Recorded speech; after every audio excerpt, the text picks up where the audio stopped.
On everyone, my name is Matt Jarbo. This is $3 Theater. And one of the things I do like to complain about, because I'm getting to that curmudgeon-y age, are reboots, remakes, and reimaginings. We don't need them on everything. Try something original, or just with a spin that's interesting enough to keep people engaged. Not everything has to be a remake. And it's one of the biggest complaints I have with like The Lion King and why I sat there and rallied against that. Nostalgia sells, yes, but it can also wear old. And after a while, people just stop wanting to see stuff they've already been sold, unless they're Nintendo fans, in which case we will always purchase something we've already been sold once before with a shiny new package. But that is different when it's a video game and you can add new technology into an interactive experience versus a movie that was perfect on its own. Now, what we've been hearing about a while ago is that they're going to be remaking The Witches. Yeah, the early 1990s scary as hell movie starring Angelica Houston. This image right here scared the crap out of me when I was a kid, right? That whole movie scared the crap out of me when I was a kid because of the way that it was done, the way that it was made, the way that it was put together. It was very, very, very good for what they attempted to do. And the movie is I think, a timeless classic as a result of that. But Robert Zemeckis, a man with whom I do have great admiration for, and I do believe will make a good movie, is rebooting The Witches, but this time it will be set in 1969 Alabama.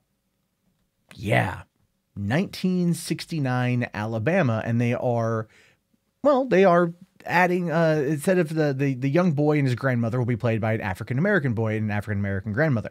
I really don't have much of a problem with that at all. I understand like the idea they're trying to go for here. They're obviously trying to talk about race and segregation and things like that. And they figure 1969 Alabama, 5 years after the civil rights movement, stuff is still pretty iffy, still pretty dodgy.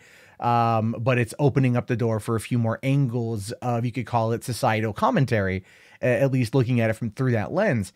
Don't quite know if Zemeckis is probably the best dude for the job in that regard, because that's going to be a lot of what people criticize is going to be, oh, a white man telling this story. Yeah, but he's responsible for the Goonies and he's responsible for Back to the Future, and cut him a little bit of slack, right? It's a fantasy story. Anyway, according to Omega Underground, they say that Zemeckis' take on The Witches will be shifting to Alabama in 1969, with the main character and his grandmother portrayed by African-American actors. And this is a synopsis. When his parents are killed, a young boy goes to live with his feisty, loving grandmother, who had a terrifying encounter with witches when she was just a girl. When grandma realizes that the witches have returned, she flees with the boy to the swankiest resort in the South, only to realize that they've wandered right into a nest of witches headed by the Grand High Witch, who intends to transform the world children into mice, starting with the boy. So it's the exact same story. They just moved from London or England to Alabama and switched up the races of the characters. Again, I just have to kind of stop and go, okay, like, why? And that's a valid question. Why race bend? There's no need to race bend if you're telling the exact same story. That is, unless they are going to play with the societal elements at the time, which would make a fair amount of sense, to be honest with you. Now, the report goes on to say that the boy will have a pet mouse named Daisy, who was also previously a young girl before being transformed by a witch. When both he and Bruno Jenkins find themselves turned into mice, they'll team up with Daisy to take down the witches and thwart their plans. So that's the new addition. The pet mouse that he has is actually going to be a young girl who was transformed into a mouse by the witches and somehow ended up with the young boy. But Bruno apparently is going to stick around. The movie's expected to get underway in April of next year, and it probably won't come out until Halloween 2020 because they're going to want to capitalize on the Halloween time of year. They are. You can already tell that's going to be the case. So they're taking a Roald Dahl story, and they're shifting it from England to Alabama and set in 1969. I think on paper, it does actually sound kind of cool, right? Like, if I'm being honest, on paper, it sounds okay. But in reality, I just don't really see the point of this. I don't see the point of remaking the exact same story just from a different era in a different country with different people. Unless you are going to play up specific types of racism and segregation and stereotypes and things like that. because that's obviously what they're going to do.